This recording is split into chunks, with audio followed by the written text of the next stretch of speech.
Welcome to Unit 1 of the DCJS 8-hour pre-assignment training course for security guards. The objectives of this unit are upon completion of this section, the student, without reference to notes, will be able to describe the training requirements prior to obtaining a security guard registration card, describe the training requirements after obtaining a security guard registration card, describe the modules of instruction in the 8-hour pre-assignment training course for security guards.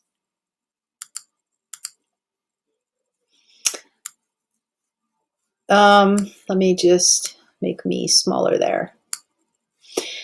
The Security Guard Act of 1992 became law on July 17, 1992, with the approval of the governor.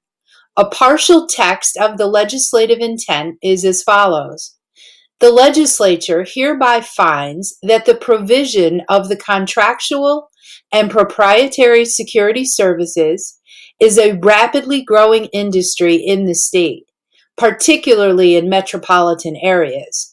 Both private enterprise and government increasingly rely upon security services as a supplement to traditional law enforcement to protect people and property. The security industry provides a general and specialized workforce to enforce the rules, regulations, and procedures of employers and clients, control access, and prevent trespass to an employer's or client's property, prevent loss of or damage to persons and property, represent the employer or client by providing guidance to authorized visitors and other employees, manage traffic flow, and deter criminal activity on the employer's or client's property.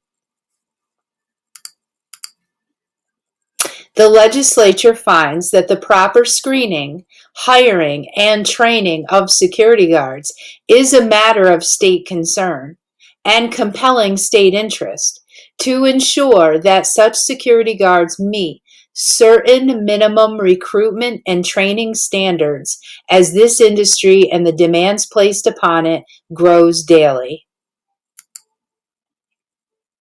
Therefore, the legislature hereby finds and declares that because of the need to regulate and register security guards, the state should establish uniform standards for the employment, registration, training, enforcement, and liability insurance coverage of security guards and the security guard industry within the state.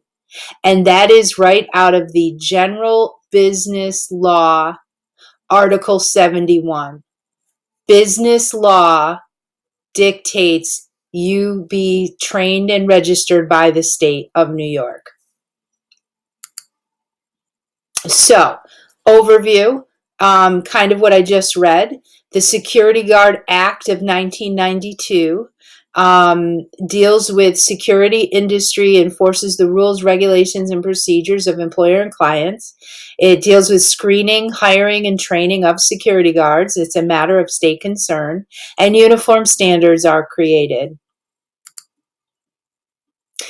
Security guards must complete the 8-hour pre-assignment training course before being registered by the Department of State. This is what gets you your license. Once you have a job, you then must complete 16-hour on-the-job training course, and you have to do that within 90 days of obtaining your first job as a security guard. So think of this as your driver's permit, and this is your actual license. So you're basically temporary. This 8-hour gets you the job as a security guard, but in order to become fully licensed and certified, you then do a 16-hour on-the-job training, which your employer will give you and take care of for you. Once a security guard has completed the above courses, they are not required to complete them again, even if they change employers. So once you're certified, and you can go work for anybody as a security guard. You just have to do these two things. Of course, I can't give you the 16-hour because I'm not your employer, but I can give you the 8-hour. And a lot of jobs, when you see them advertised, they say you must have your 8-hour before you can even apply for the job, because they don't want to deal with giving you this part. So, and then after that, you do have to complete annually, that means once a year, 8 hours of annual in-service course every calendar year thereafter. So to keep your certification up to date, you do 8 hours of in-service. And again, your employer will probably take care of that for you. I mean, if you think about your first aid CPR certification, that alone, renewing that and updating that could be your in-service. Now it's going to talk a little bit about armed security, which you know you can't do until you're 21, but in addition to the trainings that we just talked about, if you want to be an armed guard, you must also complete a 47-hour firearms training course for armed security guards, and then 8 hours every year thereafter to keep it updated. So in addition to the other training, you're going to do your 8-hour, you're going to do your 16-hour, but if you want to carry a gun and be armed, you have to do a 47-hour firearms training. And again, there's a lot of places that you can go to take that. This is just talking about exemptions and waivers. So there's certain people like retired law enforcement that could be exempt from this. So now this is just a little preview of what your course is actually going to look like and what it's about. So Unit 1, which is what we're doing right now, that's your introduction.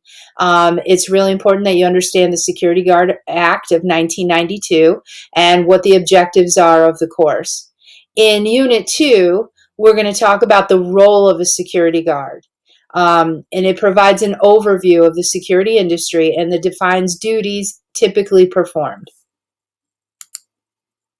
Unit 3, we'll talk about legal powers and limitations. So when can you arrest, when can you not? Same thing with use of force. Defines the differences between security guards and law enforcement officials, and it explains custody and arrest procedures.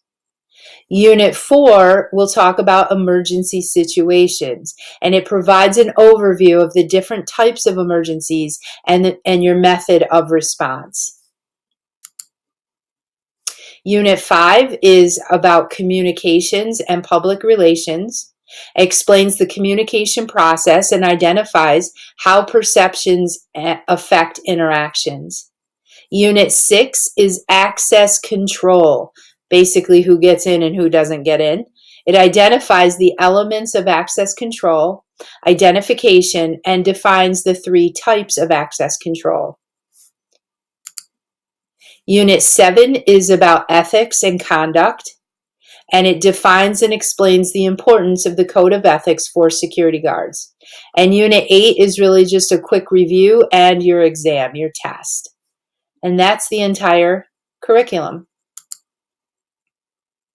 So, again, summary. Upon completion of this section, you should be able to describe the training requirements, describe before you get the job, describe the training requirements after you get the job, describe the modules of instruction for the 8-hour pre-assignment. And by the way, this is Nearpod that I'm using, and I am providing you a link in every week's lesson plan to these slides. And I would like you to use this to go through the unit. And the reason, and you can stop and copy your notes, but the reason is at the end of each unit, there's a quiz.